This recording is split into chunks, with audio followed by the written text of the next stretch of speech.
Hola, ¿cómo se encuentran? Pues yo soy el doctor Walfred Rueda, soy médico psiquiatra y bueno, actualmente, además de mi consulta privada, pues yo me encuentro también en una asociación que se llama Proyecto Mente Creativa, en el cual asistimos a personas en situación de calle y que además tienen un problema de salud mental. Y bueno, he tenido pues algo de experiencia en la enfermedad de Alzheimer en relación pues al desarrollo de algunas moléculas para el manejo de esta enfermedad. Y pues muchísimas gracias a Alzheimer México por la invitación y también a ustedes por su tiempo y estar aquí. Gracias. La pregunta es si los fármacos que son para el tratamiento de las demencias se tienen que administrar en un horario siempre el mismo, o puede variar en cuestión de los horarios. Bueno, una de las recomendaciones es que los medicamentos que se emplean para el manejo de la enfermedad de Alzheimer se deben de administrar siempre en el mismo horario. Esto con varios propósitos. El principal es que el administrar el medicamento a la misma hora todos los días ayuda a la adherencia al medicamento. Esto es, hace más fácil que uno recuerde que se debe de tomar el medicamento, porque si uno administra el medicamento un día a las 6 de la tarde, el otro día a las 7 de la mañana, es más fácil pues como perder la noción de si se administró o no el medicamento. Por otra parte, los medicamentos también son procesados por el cuerpo, pues de tal manera que las concentraciones de estos a nivel de la sangre van, digamos, modificándose a lo largo del día y por lo tanto es muy recomendable que para que estos niveles de medicamentos se mantengan estables en la sangre, bueno, pues se administren a la misma hora todos los días para que no haya modificaciones en estas concentraciones. Con respecto entonces a la pregunta anterior, si en algún momento el medicamento que se tiene que administrar a la persona no se administra justamente en el horario establecido o se le olvida o por alguna u otra razón no se toma, ¿se debería de administrar después, al día siguiente o se salta completamente? Ok, en este caso es bien importante, sí, seguir las recomendaciones, pero es natural, obviamente, que a veces, no sé, por una situación de olvido, por cualquier otro motivo, pues se salte la prescripción o más bien la administración del medicamento o se administra a diferente hora. Si esto sucede, digamos, de manera muy ocasional o solo una vez, no tiene mayor consecuencia. Si esto sucediera de manera continua, bueno, pues esto sí afectaría, digamos, en las concentraciones del medicamento y posiblemente también podríamos ver algunas consecuencias a nivel clínico. Entonces, por eso es bien importante ayudarse mediante algunas técnicas para que no se nos pase la administración del medicamento, que pueden ser recordatorios o estar anotando en una libretita los horarios, ir palomeando si ya se le dio o no se le dio al paciente el medicamento. Se pueden dar todos los medicamentos en conjunto, si él no nada más está tomando medicamentos para el problema del Alzheimer y toma para el corazón, para la presión, otro tipo de medicamentos, ¿se pueden combinar todos o tienen que uno que separarlos? Ok, aquí es bien importante seguir la prescripción que nos da el médico. Algunos medicamentos cuando se administran de manera conjunta sí pueden afectar la absorción de alguno de estos o modificar su metabolismo. Entonces el médico, bueno, pues está calificado para recomendar en qué horario se deben de administrar los medicamentos, si debe de ser todos en conjunto o hay algunos medicamentos que se deben de administrar junto con los alimentos para mejorar la absorción. Entonces esto va a depender precisamente del tipo de medicamentos que se esté prescribiendo al paciente y de esto va a depender, vaya, si se pueden dar de manera conjunta o de manera separada. Doctor, me gustaría preguntarle, cuando nos dan el diagnóstico, y bueno, muchas veces no entendemos porque no todos sabemos qué es la enfermedad y cómo va a evolucionar, pero lo que sí nos dejan bastante claro al principio es que no tiene cura. Y muchas ocasiones la familia se resiste a dar un tratamiento porque dicen, ¿qué caso tiene si ya no tiene cura? ¿Para qué gasto en el medicamento? ¿Nos podría hablar un poco acerca de las ventajas de lo que es tener un tratamiento contra no tenerlo? Claro que sí. Es bien importante que toda persona que haya sido diagnosticada con una demencia, en caso particular enfermedad de Alzheimer, reciba pues un tratamiento tanto digamos de tipo conductual, psicológico, terapia, pero también un tratamiento farmacológico. ¿Por qué? ¿Qué les va a ofrecer el tratamiento farmacológico? Si bien el tratamiento, los medicamentos no van a detener la enfermedad, no la van a curar, sí es bien importante que se administren para controlar los síntomas. Muchas veces los pacientes con enfermedad de Alzheimer, más que llevarlos a consulta por los problemas de la memoria, los familiares, pues los llevan a consulta porque empiezan a tener problemas de conducta, ¿no? Que están muy irritables o que empiezan a observar algunos cambios de personalidad o porque el paciente empieza a estar agresivo o porque empieza a tener conductas inapropiadas. Y es precisamente el medicamento lo que les va a ayudar a controlar este tipo de conductas. Alguna vez escuché decir que el medicamento quetiapina está contraindicado en una persona que vive con Alzheimer. ¿Qué tan verídico es y por qué si es que está contraindicado? Ok, aquí hay que ser bien cuidadosos. La quetiapina es un medicamento antipsicótico que se utiliza pues para varias indicaciones, sobre todo para trastornos psicóticos. En general, los antipsicóticos en el paciente adulto mayor, que la mayoría de las veces quienes padecen enfermedad de Alzheimer son adultos mayores, implican ciertos riesgos. Se ha encontrado que hay un incremento de la mortalidad con algunos antipsicóticos cuando son administrados en adultos mayores. Sin embargo, aquí se debe de evaluar el riesgo-beneficio. Vaya, sobre todo ver si el paciente por sus características, por ejemplo, un paciente con enfermedad de Alzheimer al cual yo le indicaría un antipsicótico es porque presenta alucinaciones o ideas delirantes, piensa que lo quieren atacar, que lo quieren dañar, que lo quieren matar, o que están actuando en contra de él, digo, como una idea delirante. Podría estar indicado el antipsicótico, sobre todo si estos síntomas le hacen al paciente estar muy disfuncional. Pero los antipsicóticos deben de manejarse en dosis muy bajas y también ver qué otros medicamentos se le están dando al paciente para evitar que haya interacciones farmacológicas. Entonces, esto sí debe de ser bajo prescripción médica y una vigilancia muy, muy estrecha. Digamos que quetiapina no es un medicamento que se haya investigado mucho en la enfermedad de Alzheimer. Existen otros antipsicóticos que tienen mucho más información, que se han hecho más estudios en adultos mayores y que podrían ser útiles. Quetiapina tiene, digamos, no tanta información, pero habría que evaluar qué tipos de síntomas tiene el paciente para determinar qué tipo de antipsicótico darse. Doctor, conforme va avanzando el progreso de la enfermedad y obviamente va habiendo más deterioro, más confusión, más allá de la confusión y de que ya no quisieran tomar, hay ocasiones en que francamente ya no pueden tomar el medicamento. Cuando pasan mucho tiempo acostados o adormilados, ¿qué estrategias pudiéramos utilizar? ¿Es válido que se administre por otras vías o los despertamos o lo acomodo? No sé, claro que uno se las ingenia, pero siempre esperamos como que ustedes los expertos nos digan un poquito como que es lo más correcto en estas etapas avanzadas. Sí, claro, la verdad es una pregunta bien pertinente y que son cosas que ocurren en la vida real cuando uno tiene un familiar con enfermedad de Alzheimer o es cuidador. Fíjate que mi abuelo tenía enfermedad de Alzheimer y bueno, pasó por todas las etapas de este padecimiento hasta llegar a una etapa de síntomas muy severos en el cual la mayoría del tiempo pues ya estaba postrado en cama, necesitaba asistencia 24 horas para todo el tipo de actividades, incluso para ir al baño, para asearlo.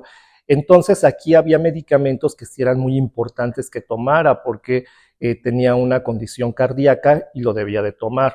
En cuanto a los medicamentos para enfermedad de Alzheimer, aquí también hay que individualizar en qué momento el paciente puede seguir beneficiándose del medicamento o que ya no le está dando ningún beneficio.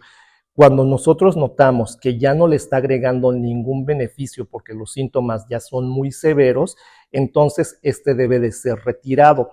Sin embargo, a lo mejor ya está postrado en cama, pero el hecho de que yo le dé el medicamento nos ayuda a que, no sé, que tenga un horario regular de vigilia y también de sueño, o nos está ayudando también a que, a pesar de que el paciente ya no se puede comunicar, bueno, nosotros lo podemos manejar mejor. Bueno, aquí también sería recomendable seguir el medicamento, pero si vemos que el medicamento no está, digamos, teniendo algún efecto en algún aspecto de la conducta del paciente, entonces se debe de retirar. Entonces, hay medicamentos que sí van a ser necesarios de poder prescribir, y aquí hay que ver de qué manera, pues sí se los podemos dar, ¿no? Ya sea diluido, o a través de otra vía de administración, sí sería válido. ¿Qué estrategias podemos utilizar para que exista un buen apego farmacológico con el paciente? Ok, aquí digo, es bien importante no considerar el apego farmacológico, porque si el paciente cumple con el tratamiento de manera continua, esto va a ayudar a que tenga una mejor calidad de vida, que tenga un mejor funcionamiento, más allá de poder controlar los síntomas. Y existen varias estrategias. Digo, una de las cosas o de los aspectos que, digamos, pueden ser una barrera o impedimento para el cumplimiento, pues es la misma sintomatología del paciente. Vaya, los problemas de memoria y los problemas conductuales hacen muy difícil que el mismo paciente pueda tomar el medicamento. Entonces aquí la estrategia número 1, bueno, pues es que el cuidador, el familiar, pues esté apoyando de manera muy cercana la toma del medicamento. Otra estrategia, como mencionaba hace rato, es que el medicamento se tome a la misma hora todos los días. Esto es para crear una rutina y no se nos olvide administrarlo. Otra estrategia es utilizar, en la actualidad ya existen como kits en donde se ponen las tabletas o las pastillas o las cápsulas, en qué horario se debe de administrar, y eso nos ayuda mucho, ¿no? O también, como mencionaba, hacer un registro, poner la lista de todos los medicamentos que se le toma al paciente e ir palomeando o tachando si se le dio o no se le dio. Ese tipo de estrategias pueden ser bastante útiles. Hay un medicamento que se administra intravenoso para detener el deterioro, pero cuando ya está en etapas más avanzadas. Ese medicamento, no sé, seguramente usted tiene conocimiento, no me acuerdo ahorita del nombre, pero que creo que es del laboratorio Lilly, algo así, que eso le va a permitir, cuando ya esté en etapa más avanzada, a que retrase un poquito todo el avance de la enfermedad. ¿Será recomendable utilizarlo o no? No me acuerdo el nombre ahorita. Sí, no se preocupe. Han salido, bueno, en los últimos años ha habido una investigación muy intensa para encontrar nuevas terapias farmacológicas que ayuden a la mejoría del paciente con Alzheimer o que incluso puedan detener la enfermedad. Y la gran parte de estos medicamentos que se han desarrollado son un grupo de medicamentos que se llaman anticuerpos monoclonales. Estos medicamentos, que son anticuerpos monoclonales, lo que hacen es identificar aquellas lesiones que existen en el cerebro para poderlas eliminar, lesiones relacionadas obviamente con la enfermedad de Alzheimer. O sea, son lesiones que, digamos, contribuyen a que haya muerte de las neuronas. Entonces, al eliminar estas lesiones o sustancias tóxicas para las neuronas, se supondría que tendría que, por lo tanto, disminuir el deterioro del paciente, mejorar la memoria y otras funciones del pensamiento, y también los problemas conductuales. Lilly es alguno de los laboratorios que han estado desarrollando estos medicamentos, también otros, Biogen y otros laboratorios, vaya. Algunos han salido al mercado, algunos otros no han salido al mercado porque se ha observado que tienen eventos adversos muy importantes, muy severos. Estos medicamentos se ha demostrado y se han utilizado no en etapas avanzadas, sino en etapas muy iniciales de la enfermedad de Alzheimer, o incluso antes de la enfermedad de Alzheimer, aquellos que se detecta que tienen un riesgo para desarrollar enfermedad de Alzheimer, dárselos y disminuir esta probabilidad de que progresen en enfermedad de Alzheimer, o aquellos que tienen síntomas muy leves o leves a los que se les puede administrar el medicamento para que haya una mayor eficacia. Ya cuando el paciente está en etapas muy avanzadas, el beneficio es muy bajo que se les puede dar con estos medicamentos y por otra parte, pues el riesgo de eventos adversos puede ser muy elevado. Pero como tal, en la actualidad no existe algún medicamento que se administre intravenosamente ya en etapas muy avanzadas de la enfermedad de Alzheimer para obtener cierto beneficio. Como menciono, la mayoría de estos son en etapas, digamos, preclínicas, antes de que el paciente sea diagnosticado, o incluso en etapas leves. Y hablando, bueno, regresándome un poquito a lo que mencionaba del avance y deterioro de la enfermedad en las personas, creo que bueno, puede responderme usted si va a haber un reajuste o un cambio de medicamento. Quisiera preguntar si va a haber algún tipo de riesgo o impacto negativo al principio de este cambio o siempre va a ser que haya un cambio en pos de mejoría, va a ser instantáneo. Ok, aquí hay que evaluar muy bien por qué se le estaría cambiando el medicamento a una persona con el Alzheimer. Puede ser porque el medicamento que le estamos dando le produce muchos eventos adversos o porque no está teniendo la respuesta que nosotros consideraríamos eficaz o apropiada. Sería alguna de las condiciones por las cuales, o dos de las razones por las cuales se tendría que cambiar. Sin embargo, si nosotros estamos viendo que el medicamento que le estamos dando al paciente sí le está ayudando y además no tiene eventos adversos o tiene muy pocos eventos adversos y que son tolerables, en ese caso no se recomienda cambiar el medicamento. Si uno decide hay una base para cambiar el medicamento, esto se debe de hacer, digamos, bajo recomendación del médico y como lo indique, porque sí, cuando uno cambia de medicamento puede haber cierta desestabilización del cuadro, pueden presentarse incluso eventos adversos, puede haber un incremento de la sintomatología, el paciente puede estar menos cooperador o aparecer algún síntoma emocional o también de tipo conductual o haber una decaída en la capacidad para comunicación del paciente y en las actividades diarias. Entonces, esta transición de un medicamento al otro debe de ser programada y también realizarse de manera progresiva y siempre bajo estrecha vigilancia de lo que está ocurriendo durante esta transición. A pesar del avance en todos los tratamientos y la información que generalmente obtenemos, aún así sigue habiendo como muchos tabús o miedos en la familia. Y hay ocasiones en que cuando tienen recetado cierto tratamiento, le hacen más caso a la familia, a la vecina, a la comadre, con comentarios, por ejemplo, que dicen, no te tomes eso porque te vas a hacer adicto, ¿no? O eso te va a hacer mucho daño y si la persona tiene depresión o mucha ansiedad, pues francamente está sufriendo. ¿Usted nos podría hablar acerca del beneficio de que sí le hagamos caso al médico y no al vecino o a quien no tiene la información correcta? Creo que sí, digo, esto es bien común en la población en general, que hacemos más caso del vecino o de otro familiar que nos dice, no le des esto, pero pues en lugar de seguir la recomendación del médico.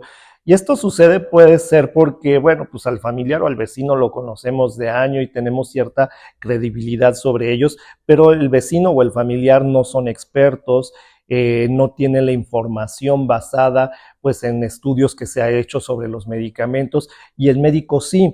Si nosotros dudamos a lo mejor de la prescripción del médico, es aceptable, incluso recomendado, pues pedir otra opinión médica, o sea, no hay ningún problema. Sin embargo, aquí sí el criterio hay que ponderar, ¿no? ¿Quién va a tener un mejor criterio? Mi familiar que no conoce nada de la enfermedad, que no conoce nada de medicamentos, o el médico que estudió varios años para poder entender la enfermedad, que ha visto a muchísimos pacientes con este tipo de condiciones y que con base en esta experiencia y con su conocimiento, pues nos da la mejor recomendación, ¿no? Entonces, aquí también podemos notar cierta diferencia. Si el médico es el que hace las recomendaciones y uno sigue pues sus prescripciones, vamos a notar mejoría en el paciente, en que esté más estable, en que tenga una mejor calidad de vida, en que pueda desarrollar sus actividades de la vida diaria de la mejor manera y sobre todo que tenga una buena funcionalidad. Bueno, hace rato mencionaba sobre las reacciones y efectos adversos. ¿Cuáles son estos efectos adversos que puede presentar la persona que está tomando estos medicamentos y cuáles son como las banderas rojas que puede ver el familiar en él y que nos puede hablar a lo mejor que es una reacción al medicamento y no quizá un avance de la enfermedad. Claro, esta pregunta es bien importante y bien pertinente en cuanto a la vigilancia del evento adverso. Cuando el médico le prescribe el medicamento al paciente, uno debe de preguntarle, o el médico también tiene la obligación de decirle, mira, se le va a prescribir este medicamento y los eventos potenciales adversos son tal, tal, tal y tal.